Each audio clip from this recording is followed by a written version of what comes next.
Salve, salve, minha galerinha concurseira, tudo certinho, tudo bonzinho? É isso aí, professor Emanuel Tadeu na área, para a gente dar início a um tema muito interessante, que vai depender muito de você também, para você captar o entendimento. Por quê? Porque é um tema que vai necessitar da leitura, ou seja, do conhecimento doutrinário e jurisprudencial, e também vai necessitar que você decore, ou seja, decorar a lei. Então, por isso que é um tema assim, um pouco complexo e que vai depender muito de você, a compreensão de vocês aí, tá certo? Manuel, que tema é esse? Já estou com medo. Chama-se competência e jurisdição. É um tema aí de processo penal que tem início lá no artigo 69 do Código de Processo Penal. Então, nós vamos iniciar esse tema com conceitos doutrinários, para só depois a gente ir chegando nas leis, nos dispositivos, tá? Então, tem que ter esse conhecimento prévio, não é, do que seja competência, jurisdição, conceito de competência, conceito de jurisdição, classificação, princípios, e depois a gente intercala esse conhecimento doutrinário com os dispositivos do Código de Processo Penal. Beleza? Então, antes disso, dizer logo para vocês, não esqueçam de seguir o professor aí, tanto no Instagram como no YouTube, e também, o prof também é TikTok, Não esqueçam de seguir o prof, beleza?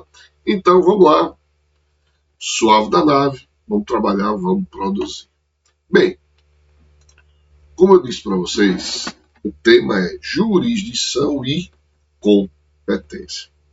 Ele tem início aqui no artigo 69, tá? Mas antes da gente ver esse artigo 69, que foi o que eu disse para vocês, vamos nos inteirar dos conceitos, princípios e classificações de jurisdição e competência, e depois a gente volta aqui para o 69, beleza? Então, o que é jurisdição? O que se entende por jurisdição? Ora, jurisdição nada mais é o poder-dever. É o poder-dever do Estado que está presente na figura do juiz. Ora, jurisdição é o poder-dever do Estado que está presente na figura do juiz, de dizer o direito a ser aplicado ao caso concreto. Assim, o Estado legislador diz o direito em abstrato, enquanto o Estado juiz diz o direito a ser aplicado ao caso concreto. Emanuel, em outras palavras, isso quer dizer o quê? Podemos compreender a jurisdição como poder atribuído exclusivamente ao Poder Judiciário, em razão da independência e da imparcialidade de seus membros, para decidir um determinado litígio segundo as regras legais existentes. Entenderam aí o que é jurisdição? Então, jurisdição primeiro. Jurisdição pertence ao Estado. E esse Estado determina que um poder-dever, ou seja, existe um dos poderes, vai deter essa jurisdição. Que poder é esse? Poder judiciário. Então, só quem possui, presta atenção, só quem possui jurisdição. Ou seja, isso aqui. Só quem possui jurisdição é o poder judiciário. E os outros poderes, Emanuel? Circunscrição. Mas só quem possui jurisdição é o poder judiciário. E essa jurisdição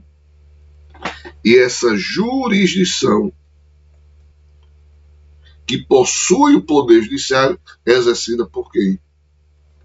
Pelo juiz, pelo desembargador, pelos ministros, não é? Do STF, do STJ e assim por diante. Então, essa jurisdição é dada ao juiz. Por que é dada ao juiz? Porque o juiz vai exercer esse poder-dever que é dado pelo Estado, no caso concreto. Ou seja, houve um litígio entre eu e o professor Isaqueu. Então o juiz vai aplicar essa jurisdição nesse caso concreto, que é entre eu e o professor Isaqueu. E por que ele vai fazer isso? Segundo as regras legais existentes. Ou seja, ele vai pegar o Código Civil, o Código Penal, aonde existe esse litígio, e vai aplicar. Porque só quem aplica o Código Penal, o Código Civil, é quem exerce o quê? Jurisdição. Através de quem? Do juiz, no caso concreto. Beleza? Tranquilo? Muito bem. Então, isso é o conceito de jurisdição. E competência? Qual seria? Competência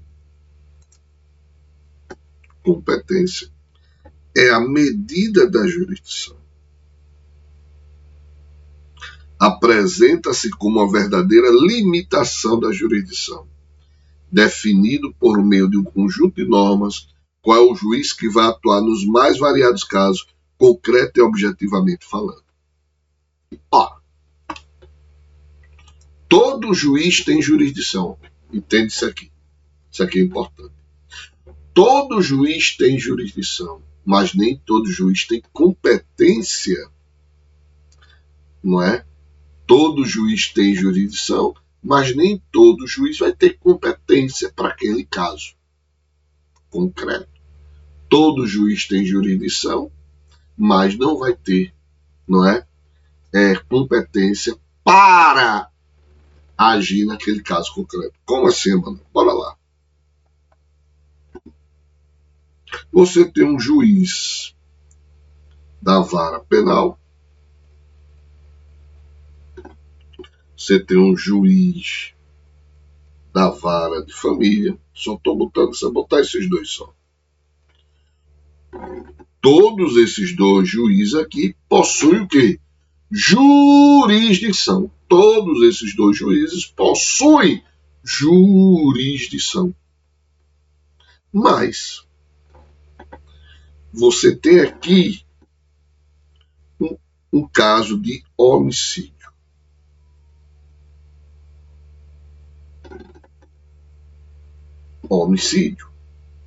Então você tem uma competência em relação à matéria. Qual é a matéria? Penal. Eu posso dizer que o juiz da vara de família tem competência material penal para exercer aqui o caso concreto? Não.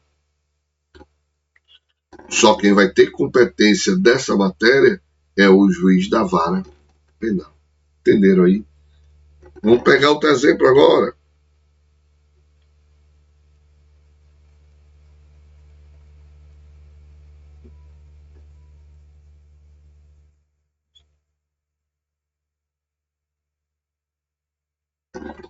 Vamos pegar um exemplo. Vamos pegar um exemplo de falta de pagamento de pensão alimentícia. Pensão alimentícia. O cara não pagou pensão alimentícia. Pensão alimentícia tem a ver com direito civil. Ora, matéria, direito civil. Então, a competência em relação à matéria não é do cara da vara penal, é o juiz da vara de família. Então, os dois possuem jurisdição, mas esse não possui competência em relação à matéria. Entenderam aí? Se ligaram? O que é competência e o que é jurisdição. Então, obviamente, não é? A competência, ela vai se dar em relação à matéria, em relação à pessoa, não é? que a gente vai ver aqui, tá certo? Tranquilo? Então, mas a primeira coisa que era necessário, fundamental vocês compreenderem era o conceito de competência e o conceito de jurisdição. Entendido isso, passamos à frente. Então, vamos para as características agora. Quais são as características da jurisdição? Bora lá? Então vamos lá.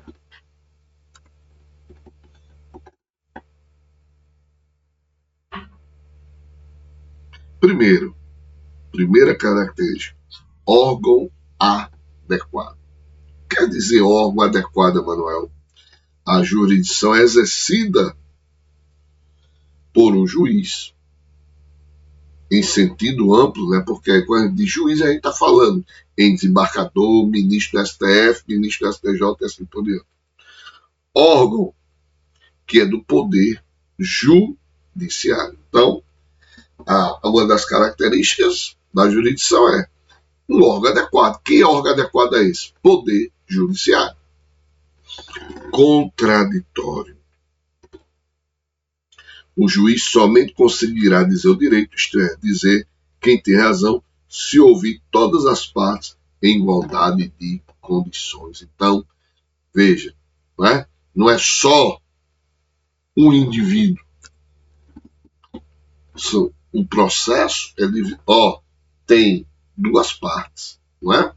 Duas partes. Então, por isso, o princípio do contraditório é importante. Não é?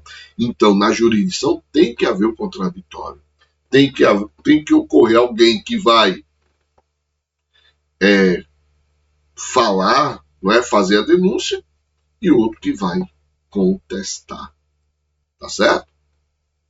Antigamente não era assim. Não é? Antigamente, meu velho, o cara fazia a denúncia, estou dizendo antigamente, século XVIII, XVII, XVI para baixo. Né? O cara fazia denúncia, bicho. Olha, você, principalmente em questões de bruxaria, né?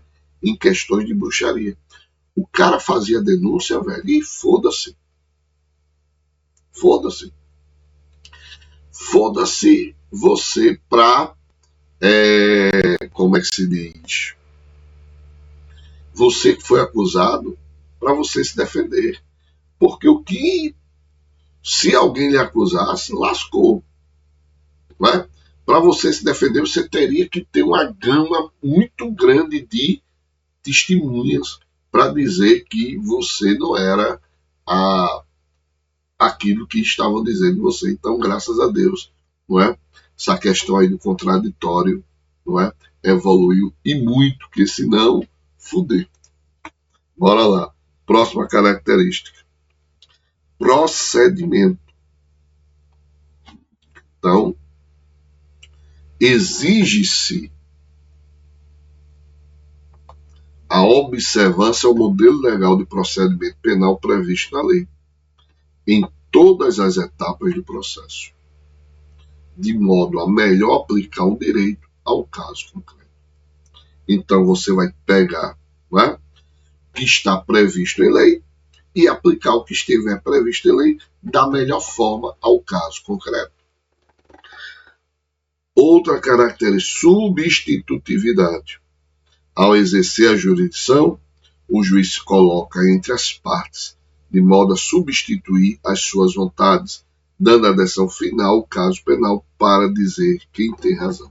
Lembre-se, O juiz, não é? O juiz, ele busca sempre, não é? A imparcialidade. Ele tem que ser imparcial nas suas decisões, tá? O juiz, ele tem que ser imparcial, porque ele vai se colocar entre as partes. Desculpem. Não é a favor de uma das partes. Entenderam aí? O juiz, ele tem que se colocar entre as partes e não a favor de uma das partes. Definitividade. Como o objetivo da jurisdição é a pacificação social e a extinção do conflito, faz-se necessário que a decisão judicial proferida tenha definitividade, ou seja, que ela gere segurança jurídica, o que é alcançado pela coisa julgada. Então, a decisão do juiz, não é? Ela não pode, porque ele está dizendo o seguinte, que uma decisão ela não pode estar sendo modificada sempre, não é? Ela não pode estar sendo modificada. Mano, mas existem modificações. Sim, beleza. Vão existir modificações por conta dos recursos. Mas em algum momento ela não pode ser mais modificada. Aí entra a questão do quê? Da coisa julgada, né? Então a sentença vai transitar em julgado e transitando em julgado não pode ser mais o quê? Modificado. Então a ideia é que pode ocorrer modificações através de um recurso, claro, mas vai ter um momento que a sentença não pode ser mais modificada. Por quê? Porque ela transitou em julgado. Princípios da jurisdição. Então, primeiro, Emanuel, eu tenho que estudar todas essas características? Tem. Porque a banca faz o seguinte, coloca a característica do contraditório no órgão adequado, ou a característica do procedimento e substitutividade, e assim por diante, né? Então, obviamente, você tem que decorar essa parte doutrinária. Como vai decorar também os princípios da jurisdição, como também vai decorar os princípios da jurisdição. Então, primeiro princípio que todo mundo conhece já, né? Quando você vai estudar o artigo 5º da Constituição Federal, esse princípio está lá, não é? Que é o princípio do juiz natural. Princípio aí do juiz natural, que diz o seguinte, significa sinteticamente que não haverá juiz ou tribunal de exceção e que ninguém será processado nem sentenciado senão pela autoridade competente. Pô, Emanuel, que danado é esse juiz ou tribunal de exceção? Ó, se você for para a Constituição Federal e você for lá no artigo 92 da Constituição Federal, vai ter lá quais são os órgãos do Poder Judiciário. Ele vai dizer, né? STF, STJ, TST, TRT, TJ, TRF, então ele vai dizer todos os órgãos do Poder Judiciário. Então, esses órgãos que estão lá no artigo 92 são aqueles que possuem o quê? Jurisdição. E cada órgão que está lá no artigo 92, além de possuir jurisdição, vai possuir o quê? Competência. Isso quer dizer, só pode exercer a jurisdição, ou seja, só pode julgar um litígio, seja da área penal, civil, tributária, não importa. aqueles órgãos que estão ali no artigo 92. Beleza? Se um órgão que está fora do artigo 92 vier a exercer a jurisdição, ou seja, julgar, chama-se tribunal de exceção. Por que tribunal de exceção? Porque não estava previsto entre os órgãos ali da Constituição Federal. Vamos dar um bom exemplo disso. Aconteceu muito isso durante a ditadura. Durante a ditadura, você teve, não é? Infelizmente, muitos tribunais de exceção. Por quê, Manuel? Porque, veja, vamos pegar um cara que era considerado subversivo. Então os militares pegaram um cara que era subversivo ou comunista. Veja, os caras pegaram esse cara subversivo, esse cara porque era comunista. Quem deveria julgar se esse cara é comunista e como comunista traria uma insegurança jurídica, a mesma coisa desse cara, deveria ser o juiz. Concorda comigo? Deveria ser o juiz. Ora, se esse cara provocou um dano ao Estado ou um crime com previsão no Código Penal, quem deveria julgar era um juiz, não é? Para determinar se o cara é culpado ou inocente por aquele crime que ali, ora, não é, foi praticado. Só que não era o juiz que julgava. Quando era o caso de o cara ser subversivo ou comunista,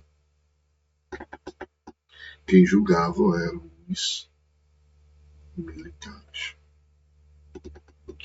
Ô, Emanuel, mas hoje não tem um tribunal militar, certo?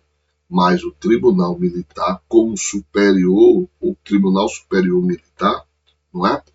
Eles vão julgar aqueles crimes, os crimes que estão previstos em lei, como chamados crimes militares,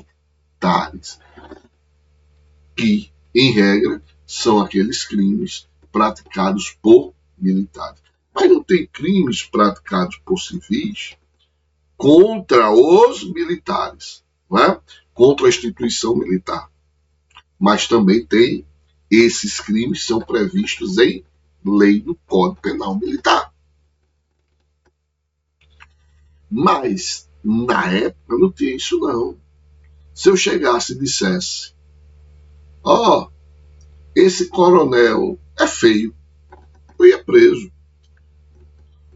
O Brasil tem que voltar à democracia, eu ia preso. Com previsão ou não, no código, na lei, eu ia preso. E quem julgava era quem? Os próprios militares. Não tinha um tribunal. Nem um tribunal militar tinha. Era julgado pelo coronel, não é? Acabou-se, o cara era preso e ficava lá, era torturado e acabou-se. Então isso era chamado tribunal de exceção, tá? Por quê? Porque não tinha previsão legal. Então hoje isso é proibido. Não pode mais ocorrer isso. Tranquilo? E obviamente, sentenciado senão pela autoridade competente. Aquilo que a gente viu. Se tem jurisdição, tem competência. Então, eu não posso ser da justiça penal e julgar alguém que praticou o crime de não pagamento de pensão alimentícia. Então, tem que ter jurisdição, juiz natural, e o juiz tem que ser o quê? Competente. Beleza? Investidura. Outro princípio importante, a investidura E essa investidura quer dizer o quê? Essa investidura quer dizer o seguinte: só exerce a jurisdição, ou seja, só pode dizer o direito a ser aplicado ao caso concreto quem for magistrado. Isto é, quem esteja investido do cargo, respeitadas as regras constitucionais de acesso ao cargo, que é o quinto constitucional. Mas o que ele quer dizer é o seguinte: ora, só vai ser juiz quem for investido de magistrado. Só quem vai exercer a jurisdição é aquele que foi investido como magistrado, como juiz. Beleza? Inércia. Outro ponto importante. A inércia. Outro princípio importante. Não pode o juiz proceder de ofício ao início de uma ação judicial, sob pena de não estar agindo com a necessária imparcialidade. Quer dizer isso, Emanuel? Quer dizer que o juiz só pode exercer a sua jurisdição quando ele for provocado. Então, o poder judiciário, para que ele possa exercer a sua jurisdição, ele tem que ser provocado. Então, ele tem que estar. O princípio é da inércia, não é? Então, ele vai ficar lá, inerte. Eu não entendi. Pronto. Vamos dizer que eu discuti com o professor Isaqueu Silva.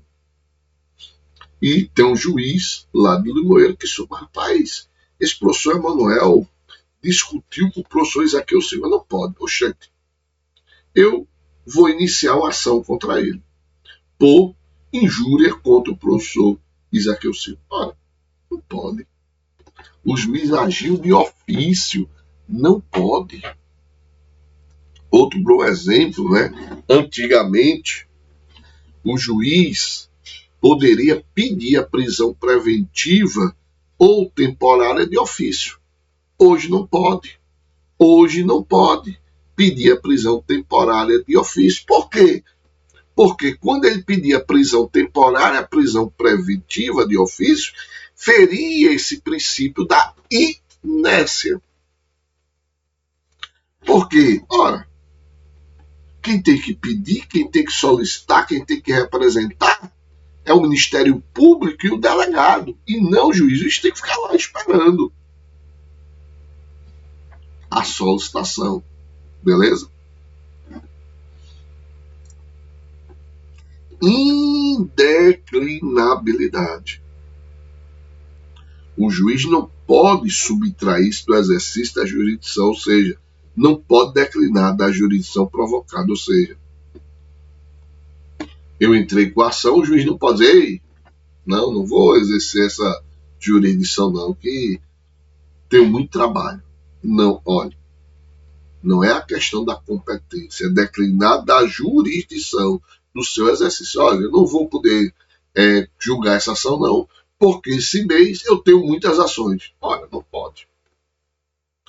Indelegabilidade, como consequência do princípio de juiz natural, impede que o juiz delegue a jurisdição a outro órgão.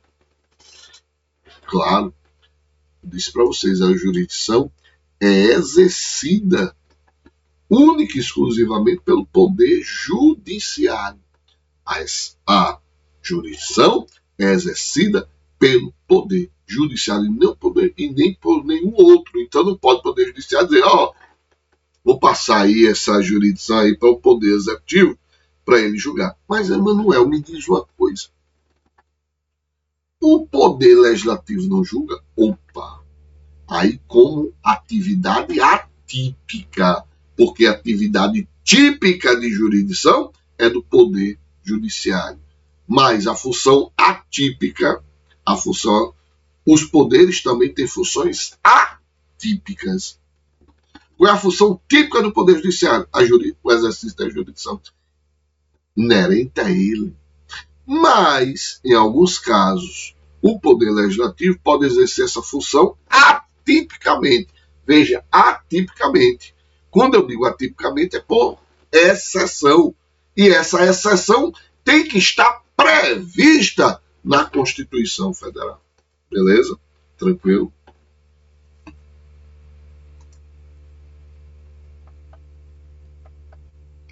Improrrogabilidade. Eu vou fazer o seguinte. Essas aqui, ó, improrrogabilidade, unidade, correlação, duplo grau, substituto e definitividade, vou deixar para o próximo bloco, porque senão fica um bloco muito grande. Já estamos com mais de 30 minutos, fica um bloco muito grande. Então, vejam aí que é aquilo que eu disse para vocês. É algo, esse assunto é meio complexo, que envolve muitos conceitos, muita doutrina e também o conhecimento da lei. Beleza? Mas suave na nave, a gente vai trabalhando isso direitinho, na tranquilidade. E, obviamente, teve alguma dúvida? Tem aqui, ó. Vai lá no meu Instagram, não é? E tira a dúvida comigo, beleza? Então, segue lá o prof, beleza? Suave na nave. Fé, força, foco. Valeu!